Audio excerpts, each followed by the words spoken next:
Each week, Matt and I get to listen to a list of jazz albums that shook the world.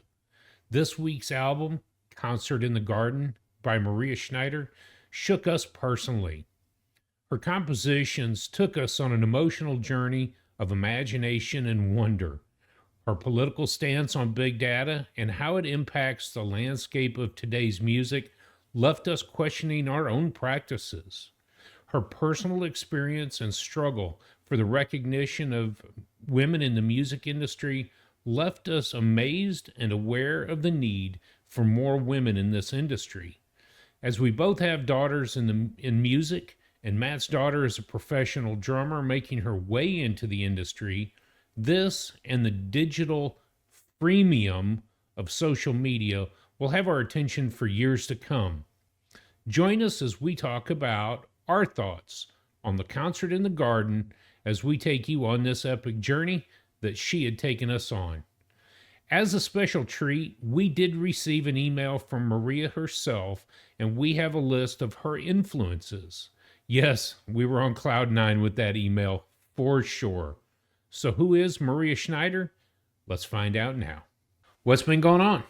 Well, this week I actually had the privilege of seeing live music twice. Friday night we went down to Electric Works to watch Gunslinger and Lady D just kind of knock it out of the park with their set. Unfortunately, the weather did not cooperate with the band again this week, and so they had to move it inside, which it's a very large open area, and trying to fill that with sound, the reverberation, they had to crank the volume up pretty loud. So it was loud, but we enjoyed 2 hours of Gunslinger and had a great time with family and friends who all came out to watch. Saturday night, I got to go to the club room, I got to see, the Sweetwater All Stars with Chuck Schureck on sax and the band play a great 3 hour set. I mean, they're just banging, so professional. Their music is so tight, and had a great time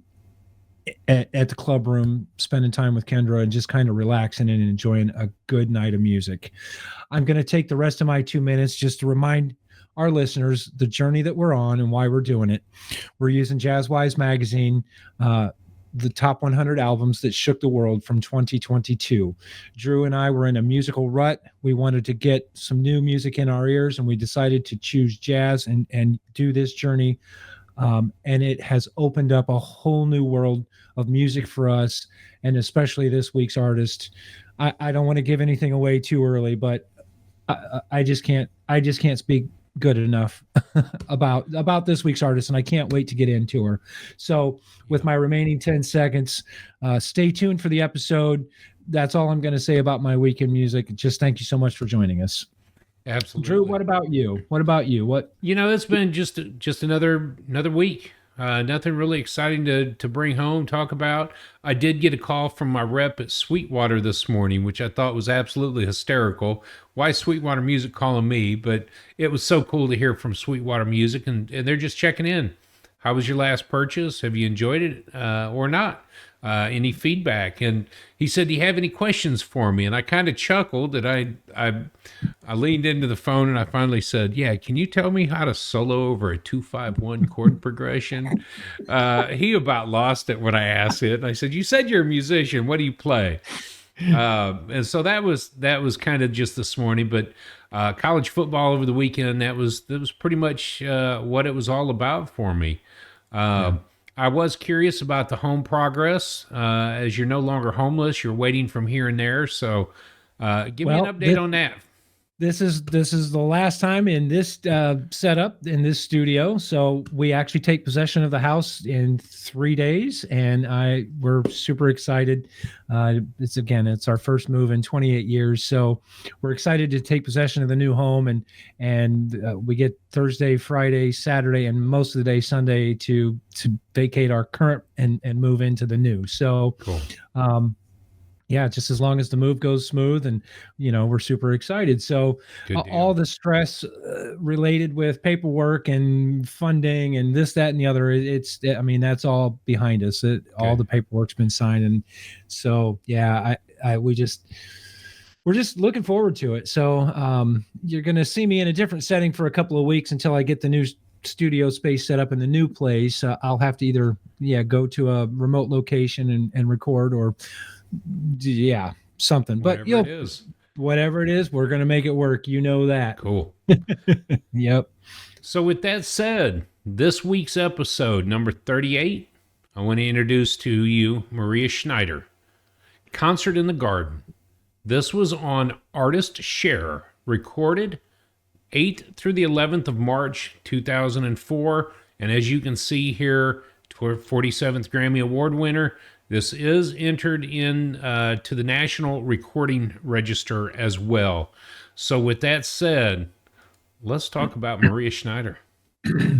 All right. So that first slide, I say it every week, and every week I live up to it. But whatever you do, do it to jazz. This week for me has just been super easy to live up to that and have Maria Schneider in my ear. Kind of nonstop. I couldn't wait to get to this week's recording on the channel, just because of the influence that she's had on me and my listening preferences. So again, Maria Schneider Concert in the Garden. Moving on, I love to talk about the artwork every week, and this week is no different. I love the weeks, Drew, and I've said it before, and I'll say it again a million times on our show, but I love the weeks when we turn the page and we say, never heard of this person, don't know what to expect, and then to find out, you actually have to put some skin in the game and drop $10 to download the album, and not knowing what you're going to get sometimes can be scary. The artwork itself is worth the price. I love the photo. It truly reminds me of something that you would do with this, the faded background. She's in the foreground, very well lit. It's very soft. Let's put it that way. It is very soft tones, a little bit of harsh light on the head, but really, really, really beautiful artwork. Something I would love to have taken a picture of. Oh, sure. And again, because of your other hobby, or because of your other business, it's not a hobby for you, but every time I look at the artwork, I think, man, he could do that. You could totally do that. But my cover on the slideshow has the Grammy emblem on it. It's the one that I found online. The one in the magazine does not have the Grammy Emmy on it. So if you're looking at following along with us in the magazine, yours won't have the Grammy album icon. Sorry. Moving on. So like you said, when you download from Artist Share, Maria has included special features or some special items, and she included some photos. I went ahead and downloaded another album as well, and you did too, because that's the one that we won't get too much into it. But these photos are from the 2020 album called Data Lords, and I love these pictures. There was, I don't know, what was there, 15 or 18 photos included with that download. I just picked 3 of them. I think they just truly represent Maria.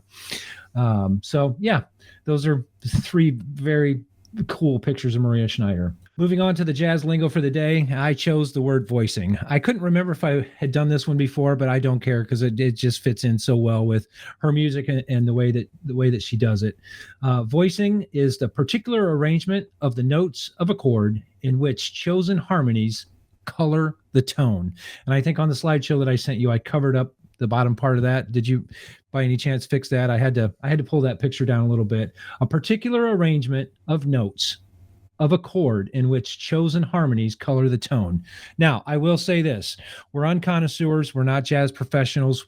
We're not criticizing. We're talking about the way the music makes us feel. So if you want the A7 chord over the D minor 5th, go to Rick Beato's channel and listen to him. But for us being unconnoisseurs, we're truly, I love her voicing, the way that she voices the instruments. And when we play a clip here in a couple of minutes, you'll kind of see what we're talking about. Moving on to the next slide, where you can get it. Hey, cats, the album can be found on, and this week is a little bit different because up until now we've had the list like YouTube Music, iTunes, and Google Music, and CD, and and LP. Well, you could probably buy the LP and CD from Artist Share, but we chose the digital download. So you do have to go to Artist Share and look for Maria Schneider on Artist Share. You do have to purchase the music, so it cannot be found. And we're gonna talk about that, right? Yep. Yeah. Well, not only artistshare.com, but you can go to her website directly, mariaschneider.com, and it'll link right to that album and several others. And of course, the 3-decade album that she just dropped, you can also pick that up there. So yeah, for sure. Please So I put a quote at the bottom of that slide, and this is a quote from Maria. Her quote says, "My advice: try to reattach yourself to the feeling you had when you first fell in love with music, and ride that love and enthusiasm." Mm-hmm.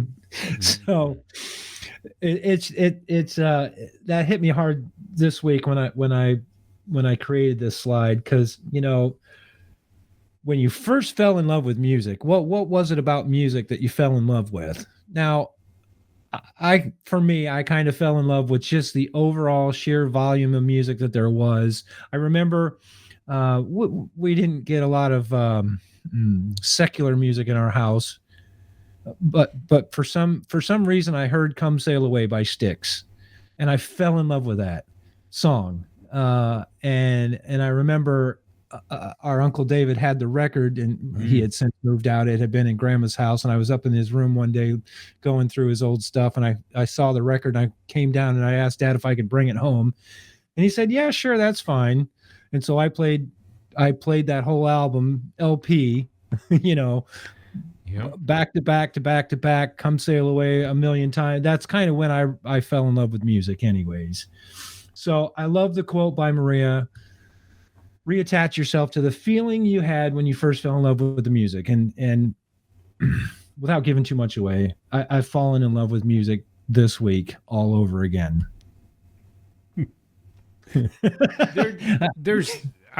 It's tough because let's just dig into it as we go through this.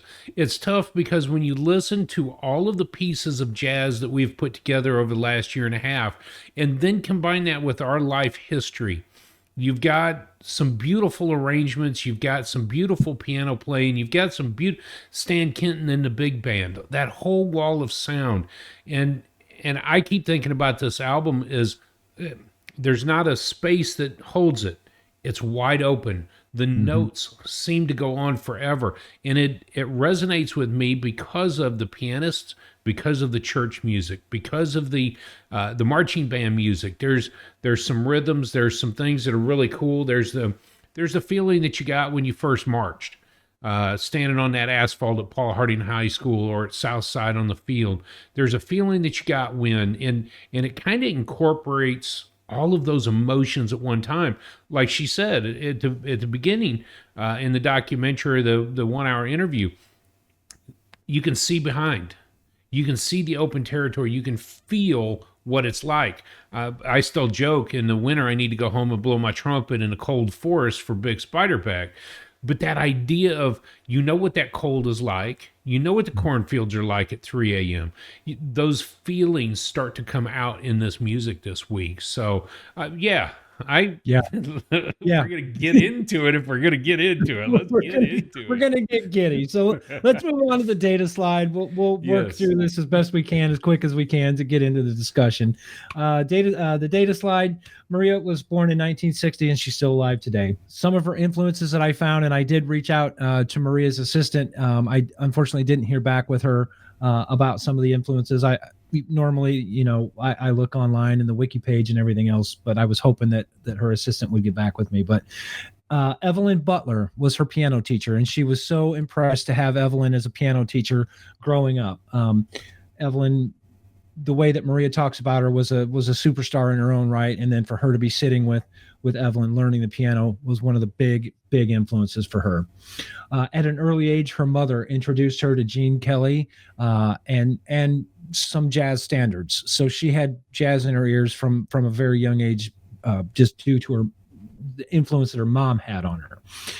Later in the article that I read, she talked about hearing Baryshnikov and Leonard Bernstein for the first time. Her sister had written a piece for a dance recital, and hearing the way that her sister wrote Leonard Bernstein kind of influenced her to start writing as well. So those are some of the influences that I found for Maria.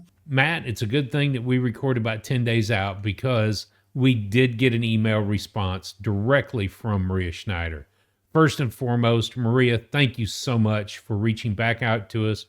And then the information provided here, it really is life-changing for me as a musician or aspiring musician, and to us at the channel, just hearing these names and the purpose. So without further ado, let me stop talking. Her response: so hard to boil down to 3. There's so much music, but specifically in jazz, these people especially inspired me to become a composer in the genre of jazz. Of course, there are many: Thad Jones, George Russell, Duke Ellington, and on. Here are the 3. Bob Brookmeyer.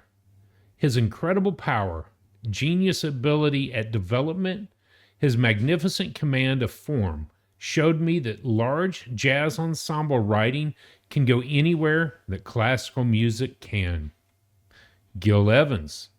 The intricacy, transparency, spiritual depth in his music has always carried me into some other dimension all his own, showing me that large jazz ensemble music can have as much delicacy and nuance as any other genre.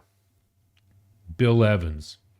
This choice might surprise some, but his way of voicing, his linear and rhythmic ingenuity, its sheer beauty laced with logic and complexity, but that his complexity never supersedes beauty, is a marvel and inspiration.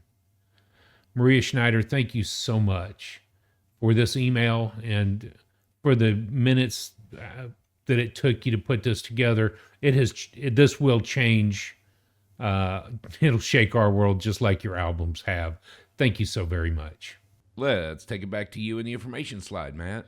She's got 10 studio discs, which is, again, it's a big collection, and you know what? It's well worth whatever she's asking for her CDs to download all 10 of them and listen to all 10 of them.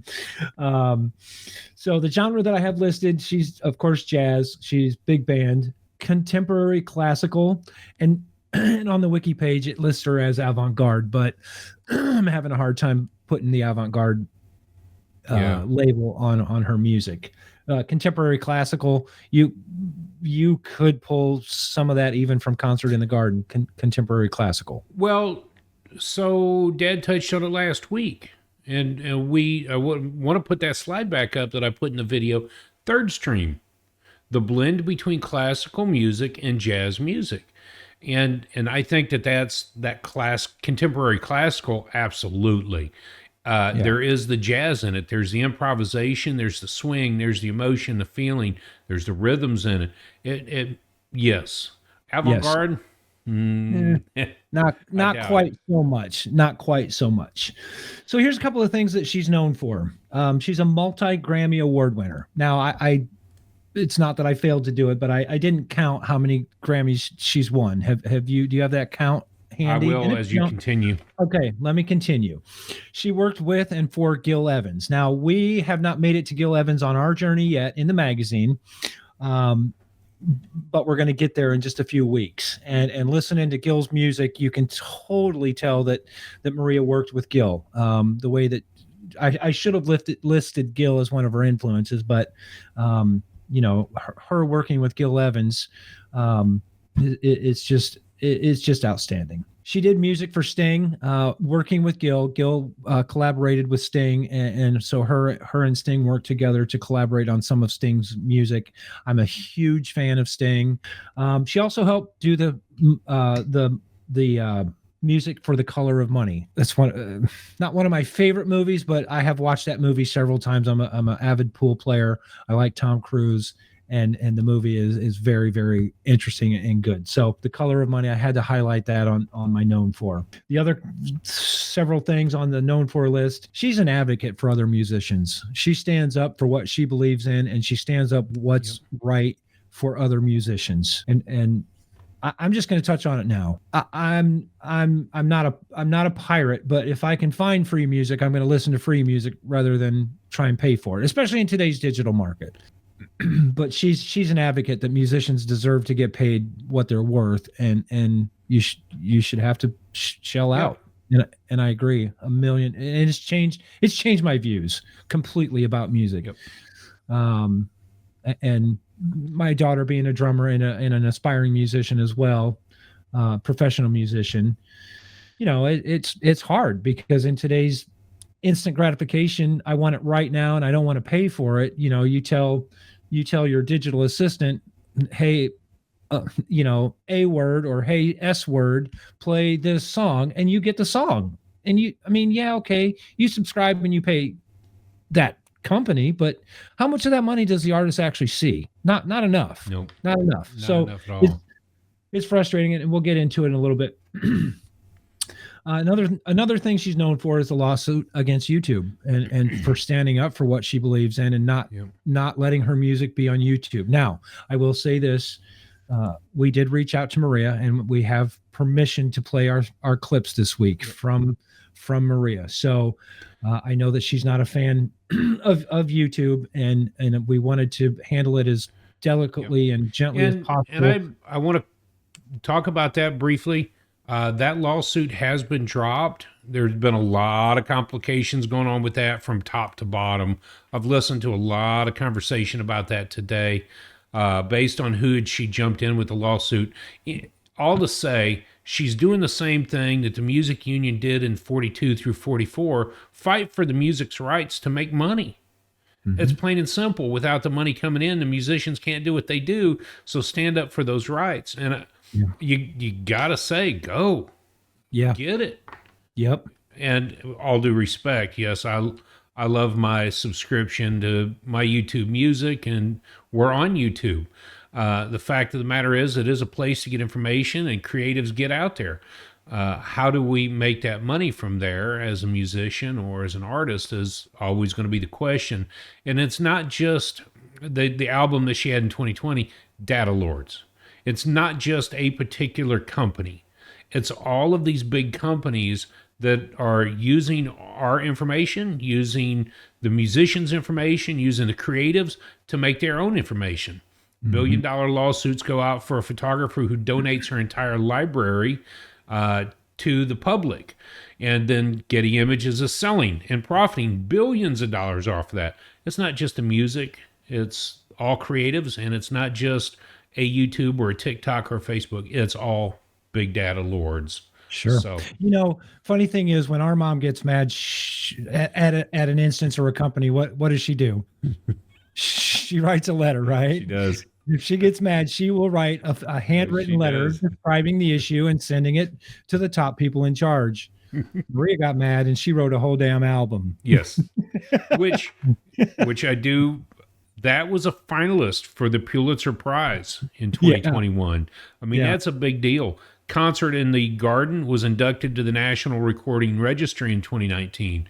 Those two awards in and of themselves, but then there were 7 Grammys, by the way, for her work. So perfect. Perfect. Not to mention all the other, like Downbeat Magazine, Critics Poll, Best Arranger, Best Composer, Best Big Band. So, I mean, there's a list of it. Yeah. Yeah. Let's keep on moving, because I want to talk about this album and how it made me feel. All right. Last thing known for, she's an avid bird watcher, and she talks about Cerulean Skies, one of the songs on one of her albums, where she asked the band members to make bird sounds. It's beautiful. It's a beautiful piece of music. If you're pulling up music to listen to, Cerulean Skies, I highly recommend it. She does have her own website, like we talked about before, where you can go to find her music. It's mariaschneider.com.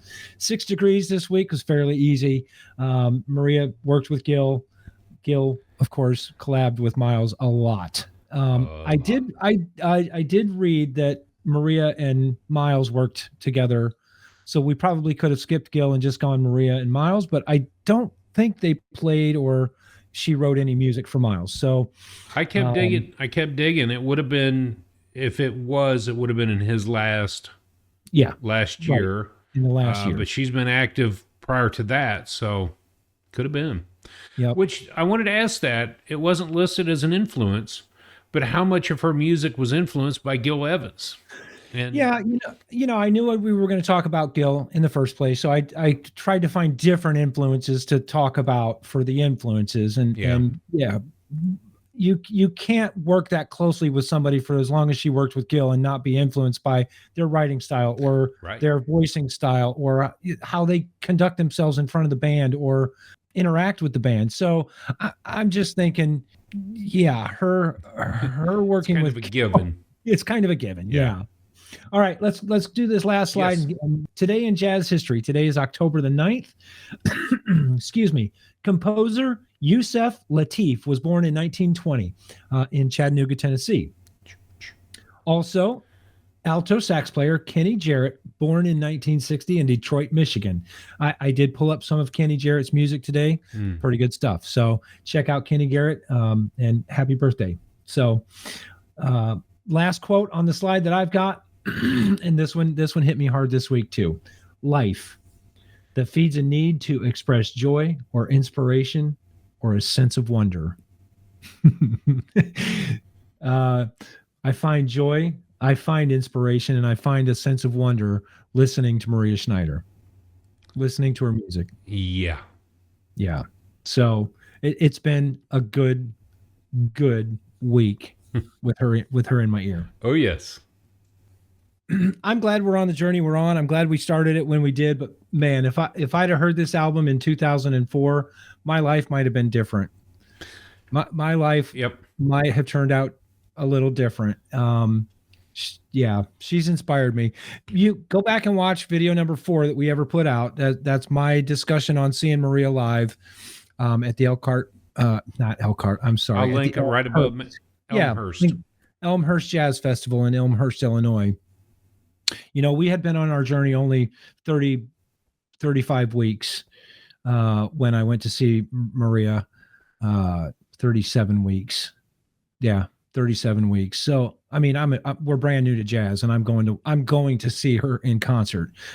Just the sheer joy and excitement that I had watching her perform. So, okay, let's talk about Concert in the Garden. Yes. You want to start with a clip? Let's do so. Do you have one already picked out in your mind? I do. Okay. So I want to talk about Concert in the Garden. Has 5 songs on it. Song number 1 is Concert in the Garden, and then she does 3 pieces called 3 Romances, part 1, part 2, and part 3. So that's song number 2, song number 3, and song number 4. Part number 2 for me stands out, and let me get it pulled up here to where I can. I want to start right around 6 minutes and 30 seconds. I want to start right at 6:30, and the way that she writes, and if you can see the waveform, like I'm looking at on my player here, it's a building, and it starts quiet, and it builds up, and it builds up, and then it comes down a little bit, and then it builds up to this apex sound. Now, this one, this just really hit me this week. It's 2 of the most beautiful instruments playing in this section. So let me go ahead and roll 30 seconds of 3 Romances, part 2, starting at 6:30. Here we go.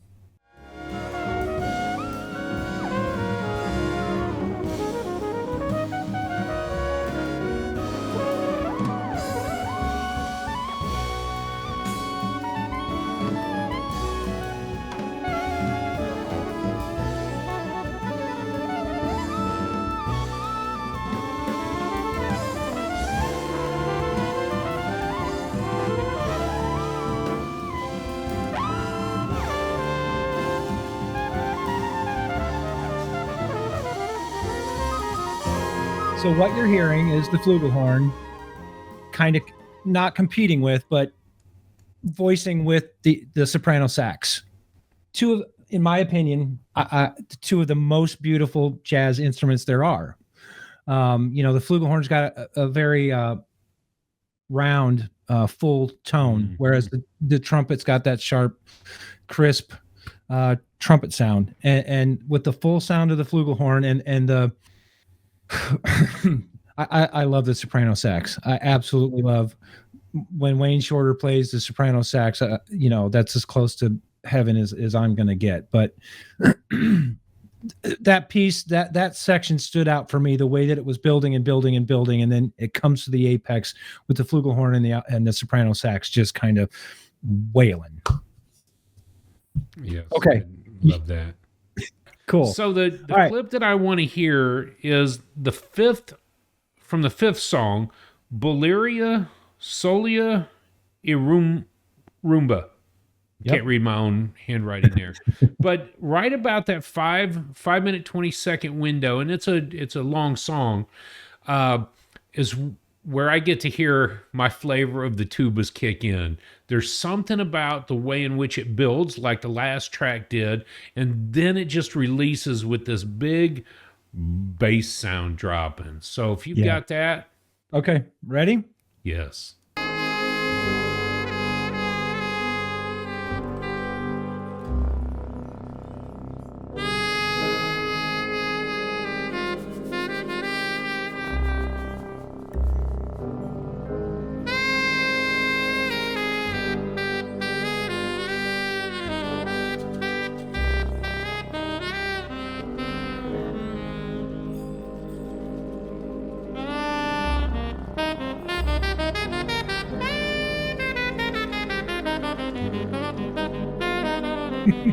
Okay. Oh, I was going to cry. I love it so much. I do. And I get the feeling like you. Oh, man. Like you, that bass just drops in there, and it's just you can almost feel it resonate instead of just hear it.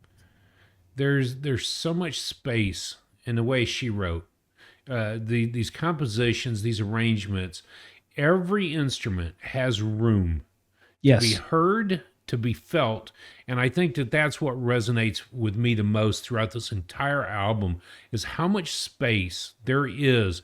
It's not rushed, it's not hurried, but it moves quickly and swiftly, which leads me to the third song. Did you have a third song? Did you have some? You know what? You could play any clip on this album, and I would be happy. You tell me what to pull up, and I'm going to pull it up. So I want to hear a section from Concert in the Garden, the first track. Okay. And the reason is that it along with the terms of breathing, there's so much space, so much vastness in the music. What I put a note in here is if Pat Metheny had a big band with these arrangements, the way in which he puts these melodies and harmonies together, the way you feel the wind blow, or for me being a Midwestern born kid, watching the ears of corn blow with the wind, you can kind of see the pattern of the wind. You can feel that in this track from Concert in the Garden, which sets the whole thing up for the rest of the album. Well, it's funny that you mentioned Pat, because in my notes that I took the first time that I listened to the album, here's what I said. I'm not even through the first song yet, and I'm almost in tears. This is Metheny-inspired groove ear candy. I don't think I took that note from you last September. That's awesome. No, and just so there's no mistake about it, Pat Metheny is one of my favorite jazz musicians, has been for a long time. And so for me to mention Metheny with Maria Schneider, it's important. And I probably did it to remind myself, which I don't need to remind myself, because I pull up Maria and listen a lot. But where do you want me to start the clip from Concert in the Garden? Let's start right at 4 minutes and 20 seconds at 4:20. And again, the expanse, that I love the way that you put it, just the wide openness of the freedom for the musician. So here we go. We'll play about 30 seconds starting right at 4:20.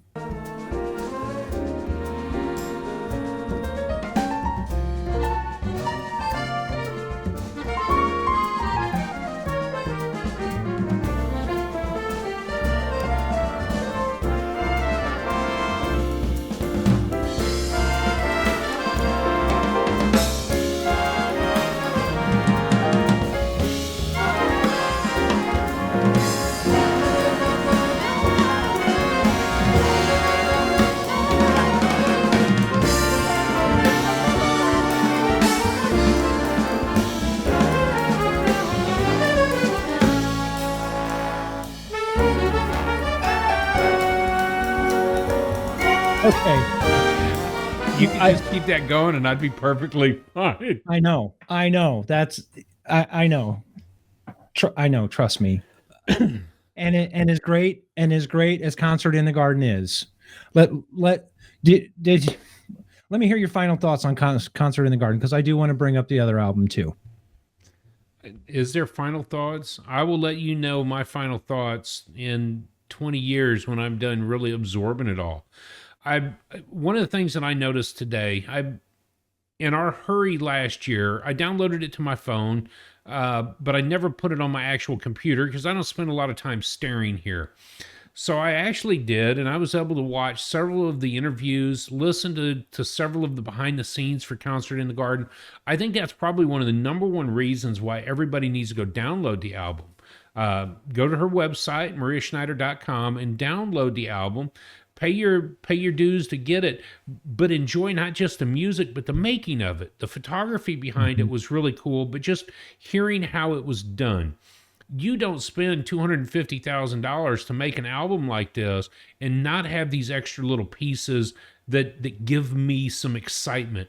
Hearing how she did it, what she was thinking, what she was feeling was so amazing. And then you go back and re-listen to the album like I did this morning. It is just one of the most magical pieces that we've come across.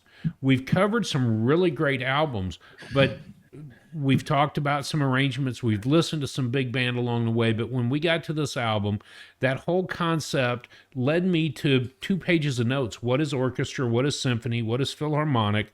And what are the differences? Where do you draw the line? Miles Davis, Gil Evans, the nonettes. Versus small versus the big band of yesterday. So what this album did to me was incorporated everything that we had been experiencing up to then, but the way in which Concert in the Garden was written was so expansive and so beautiful. It did, again, this morning just led me to tears. I shut things off and just sat here for an hour and listened. Okay, let's be honest. It was unlike anything we have heard up to this point. Yes. And that's what's the intriguing part to me, is because, again, we didn't know what to expect when we got here. And having to put some skin in the game, you think, all right, well, if it's not good, it's only $10. I probably, if you'd have told me it costs $100, I'd give her $100 for it right now. I'd give it. Yeah. Yep. You know what I mean? Well, when it comes to the big band sound and all that wave of stuff, the first that we ever got to was Westbrook, and that was at number 96. And then you flash forward in the next large group. You had Jazz Warriors, of course, right? But again, City of Glass. But then Woody Herman was it. So big band sound, that's not what it is. We've never experienced anything like this album until that day.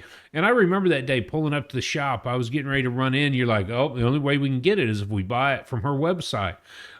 You said, well, I'm going to go ahead and download it. I'll talk to you later.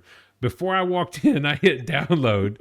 After this, I went and bought what we're going to talk about next because I think it's important. So your thoughts on Concert in the Garden. I love the article in the magazine, and I highlighted a couple of things. Caro Dancato, which is a song on Concert in the Garden, modulates through 23 major and minor keys except E-flat minor, and was achieved with a surprisingly light touch. Now, I'm a former musician, and when I listen to Dancato, I can't pick the key changes out. That's how brilliant she is. Okay. Then it goes on, while the next part of the trilogy, Pas de Deux, was based on E flat. So she left E flat out of the first part, and then she wrote a whole other piece in E flat. Just genius. I mean, I'm going to show off. I know. I'm going to show full off. Screen for you so you can see that. This is she. I might as well had Noah sign my Bible. If I could have Moses sign my Bible. Outer cover. This one? That is in the Jazz Wise, the 100 albums that shook the world.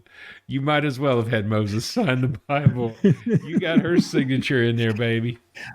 I won't go into the story, but yeah, she signed it the night I saw her in concert, and I was starstruck. So let's talk about Data Lords real quick, because as good as Concert in the Garden was, Data Lords shook us even more. Yes. So but yeah, before you get into Data Lords, tell me this. Really, your thoughts. Okay, my thoughts. I know that you were drooling. You got her autograph, but I did. I was. It's unlike anything I've heard before, and that's what really stands out.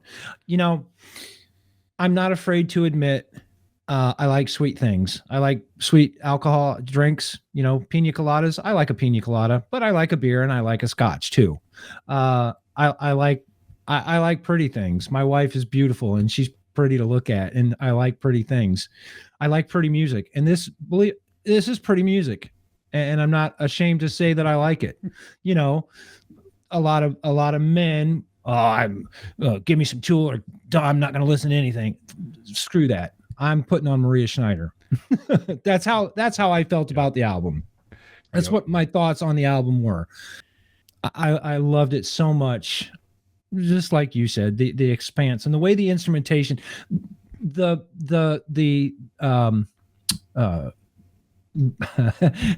the accordion on Concert in the Garden. Gary Versace, he's the accordion player. Yes. You know, I mean, come on, the accordion. But I hear that in Sting's music too.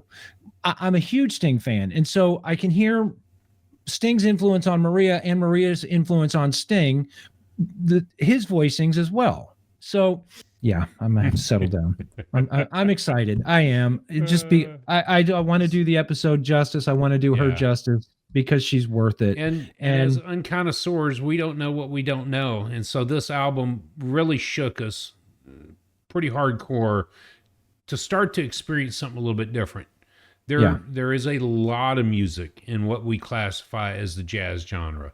I think that's what opened the door to my mind is, oh crap, if this is number 63 in the countdown, what am I about to experience in the rest of this? Mm-hmm. So, in honor of our father, who we have shunned and kept off this episode, how does it make you feel, Matt? How does it make you feel? It makes me, it brings up a lot of emotion, believe it or not. Concert in the Garden makes me feel very, very good. There are parts of Data Lords that anger me.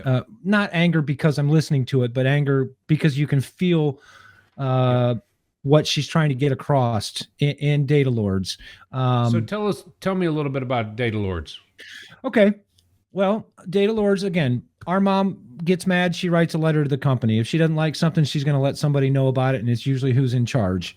Maria, she wrote Data Lords because of big data, because of her stance with free music. And yeah, she wants to, it's not that she wants the recognition. She just wants to be paid fairly for her work. I read in one of the interviews, one of the articles that I was reading today, that unfortunately she still owes $2,000 or $200,000 on an album that she made, because she's not making enough money to pay all of the bills and the expenses that it takes to fly the band to the gigs and everything else. So just pay her what she's worth, please. That's all I can say. Yeah. She's worth it. Well, but Academy, Data Lords, the Academy, go ahead. I was going to say the advocacy for the music and the Academy that she represents is for the artist. And it really is a throwback to what the Musicians Union was all about, 42 through 45, I think is what my notes said. Pay them for the music they're creating. How do we as a society actually pay musicians through the YouTube, through the Spotify, through Amazon Music even? I was looking for a Terry Clark album today, and I could only find it on the Amazon Music. Well, I'm able to listen to it. It's not anywhere else. But it is all streaming, and those royalties are not going to make any musician wealthy. So I think the advocacy for the musicians is really the biggest support in that. And the class action lawsuit was about content ID. How do we track this? And as I hit upload for YouTube on a regular basis, content has been blocked. You've got to get permission to use this, or we're doing it for educational purposes. You and I are being educated, and we're educating the 90 people that have subscribed, and the I don't know, thousands of viewers, and right now probably 80,000 hours of material watched from our channel. But we're doing it for an education. We want to bring it to the public, and she brought it to the public. She wrote a letter. She did. And it got the attention of the Library of Congress. It got the national attention in Congress. And as an advocate for the musicians currently, it's huge. And as a copyright office, I'll go on that forever and ever and ever. Copyright's a major part of me being a photographer. I should be getting paid when somebody uses my images for free. I can't continue to produce for free. I got to the grocery store the other day. I had to pick up some cabbage to make some sauerkraut for the school coming up on Friday. And I said, hey, I'm going to give y'all publicity. And the woman looked at me and said, no, you need to pay for that. And I said, I'm going to give you publicity. That's what I want to pay for. She said, we don't take publicity. We take cash, credit card, or check. So publicity doesn't make you anything. Right. Money does. And so I think that's the big thing. And Data Lords was commissioned for that very reason. What are your thoughts about where we're going? And the privacy, the piracy, all of it behind that is what is driven that. Well, and I'm not so much sure it was the piracy. It was the content ID stuff for her that really drove her, because her stuff would end up online and she had no way to shut it off. Yep. She had no way to say, you can't, no, I'm not letting you use it for free. Shut my content ID off. I think that's where she drew the line. Yes. And I agree with it 1,000,000%. But you go up now to YouTube, and you can find any Pat Metheny album up on YouTube, and you know dang good and well he doesn't want his music out there for free. That's an interesting one though, because I was reading about that. ECM uploaded their entire catalog to YouTube Music. Okay, well, it's a bad example then. But it is a good example, because the record label who owns his rights pushes all that stuff out there. Now, how's he making his money? And I think that's what Tay-Tay ran into. Everybody's stealing my stuff, and everybody's profiting but me. So she shut off the big record company and did it herself. Now she's in the business for herself, making that money. And I think that's a huge deal. Everybody needs to figure out for themselves how to make that business work and get to that solution. And that's going to be a constant struggle, not only with music or photography, but our own personal data. Everything that we put on Facebook. And I'm reminded about the people, well, you can't use that information. Yes, I can. It was on a public site. It's as if you stood out there and handed me your credit card number with the number on the back and your driver's license with your address on it. Why are you surprised that somebody would use that data? This is what started to shake me that week is, oh crap, how much of the free music do I enjoy? And I never pay for an album because I can listen. And if it's not on YouTube Music or Amazon Music, I just don't get to listen to the album.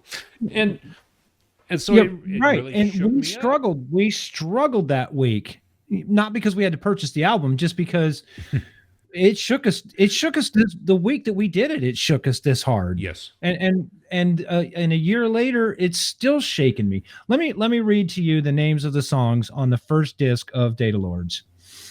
Song number 1, A World Lost. You watch Rick Beato, his interviews or his content, and he talks about music is just disintegrated into almost nothing. Now. It's all bed tracks. It's all bed tracks.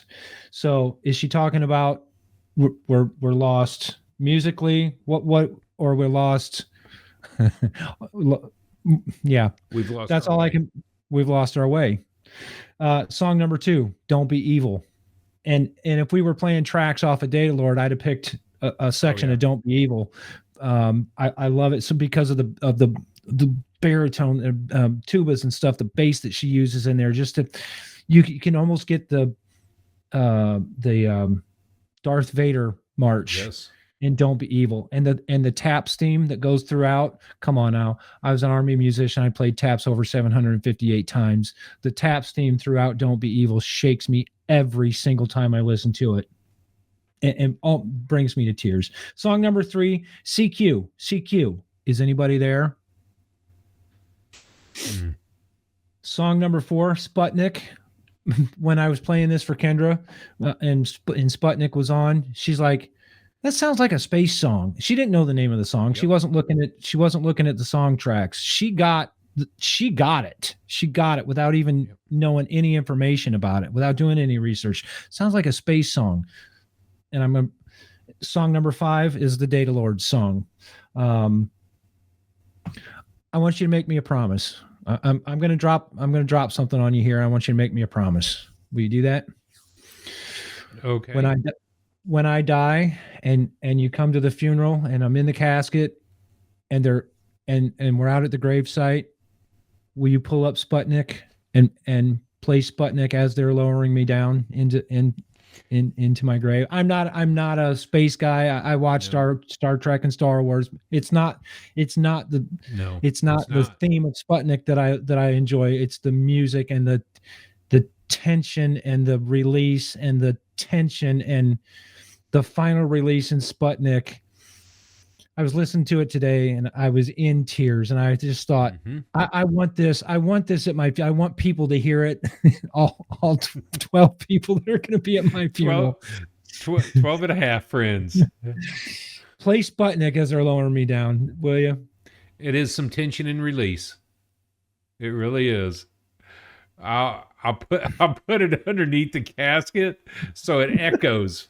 And when you finally sit down on top of it and the music stops right at the right time, I'll sync it to that. Okay. That's all I'm asking. I don't know of a bigger compliment that you can give somebody to say, please play this at my funeral. Except I'm going to play it a million times between now and then. Yes, I know. I can't imagine what other music comes out before then, though, as far as what she's doing. My question is, man, how do I scrounge up $180 to get the Decades album that just released? I'm like, hey, I don't know. Anybody online that wants to sponsor that, I'll give you my address. Hit me up at info at you may get one for Christmas. I don't know. Because I can't imagine what the last 30 years has brought total in her music, starting from the earliest album out till now. I'll play that music. Yeah, I will. So it's a dumb question, and I know the answer, but did this album shake your world? It did. Very much so. A year later, still shaking my world. Yeah. It really, and I know it did you. But let me ask you anyways, did it? This one shook me. It turned me upside down. It emptied my pockets. It kicked me in the face. I'm glad it's not number one, because if I only got 1 week with this album, I'd be highly upset. I'm glad it's not 100, because she deserves much, much better in the magazine than 63, in my opinion. But this one shook me all over the place. That's all I can say. That's it. And I think that going to the question, why is it in the top 100 to begin with? First of all, it's in the top 100. Let's just face that. Sitting at number 63, it's a good spot. It could be higher. But it wasn't the music only that shook the world. It was the fact that it's artist share. The fact that and Grammy winning. And Grammy winning. Right. Yep. One of 6 that she's got. What an honor it was to listen to it and to be able to listen to it week after week after week. For sure. Yes. You didn't tell me what your rating was. Okay. Well, it's easy. It's at a 10. If I could have gone, I'd go to 1,000. Seriously, I'm serious. Out of 10, it's 1,000 for me. Yep. That's what my rating is. We rate based on some criteria. We'll just go over it real quick. The craftsmanship, the awareness, the creativity, the spirit, and the emotion. How does it make you feel? Okay, the craftsmanship, the awareness, the creativity, and the spirit, the things that we talk about weekly, those are all 10s for me. The emotion, that's the 990,000 else that she gets from me. And at the time, I didn't know. I was still waiting. What's next? I gave it a 9, and okay. I'd be at about 100 out of 10 today. Yeah. Period. Because I think that's the interesting part about the album. It continued to blow my mind away. Blues and the Abstract Truth continues to shake my world. So many albums that we've already covered continue just to make me smile. I would say Sons of Kemet, I get to smile at, but I'm not gonna just think, oh man, I get to listen to that album. Ooh, I got to listen to this one. Oh, I can't wait. I can't wait to sit down and put it on these earphones or on my my ones for work. I'll listen to it. I'll listen to it from beginning. So I'll tell you this. I rode my mountain bike the other day listening to this album. I had a 2-hour ride ahead of me. I was 40 minutes in before I realized that the first song just kept repeating itself, and I did not mind. Now, granted, it's a 18-minute song? Yeah. The opening song. And so it's not I've listened to it 2 times through. The third time that it started is when I realized, it's not progressing to the next song. So I listened to the next song a couple of times in a row. So I didn't mind it. Right. I will continue. It'll continue to shake me up. Yeah. Well, it's a little bit longer episode than we usually do. I think she deserves it. I think our scores as unconnoisseurs it just reflects on the writing that she does, the way that she voices, and yep. I don't know what else to say. Put it in your ears. Seriously. Yes. Spend the $10. It's worth it. What is it, 10 or maybe 12? It may be 20. I don't know. I don't remember, but it's worth it. If it's less than $40, buy it. If it's $50 for the album, okay, take my recommendation and buy it. Yeah. If it's $50 and you only got $25, I'd give you $25 for the other half. Seriously, that's how good it is. I'm serious. That's how good it is. Yeah. All right. So we've rated it. Next week's album, then. Let's talk about. I don't mean to rush it, but that's okay. Next week's album, number 62 in the countdown from 100, is going to be Lenny Tristano. The album is Tristano. It was released, actually recorded 1954 to 1955. And that's what I know about it right now off the top of my head. On the Atlantic label, it was released on LP and CD. Lenny's a piano player, and coming up,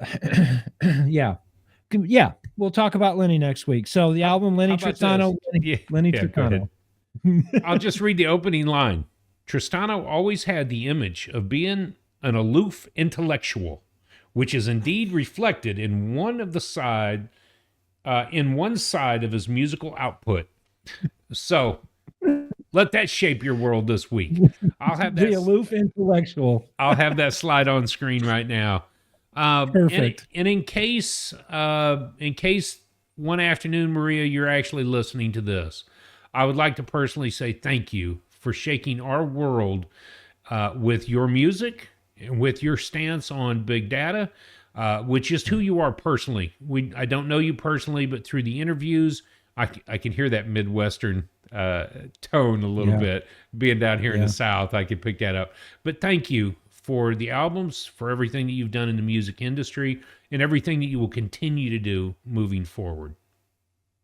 Yeah, I can't say it any better. The signature that I got that night, she was so humble. Just an awesome person. She really was. Yep. Thank you so much. Maria, I hope you do watch it. And please comment on what you think of our review. Again, we're unconnoisseurs. We're not going to break down your music or criticize just because how hard you shook us. So thanks again. Listeners, reach out to us. You can find us online at theunconnoisseur.com. I try to keep up with the website. I'm a few episodes behind. You can find us on podcasts on the 3 major podcasters, iTunes, Amazon, and Spotify at The Unconnoisseur. You can email us at theunconnoisseur@gmail.com. I do TikToks sometimes with the move. It's been hard getting the TikToks up there like I'd like, but you can find me on TikTok. And Drew, you're knocking it out of the park with the shorts and the production of the video. So thank you so much for doing all the hard back end You work. bet. And keep watching, as we've got some short after party conversations coming later. Those are going to be a whole lot of fun, a little bit short stuff, but enjoy them as you see them. So until next week, go enjoy some Maria Schneider. Absolutely. All right. Peace out. Peace.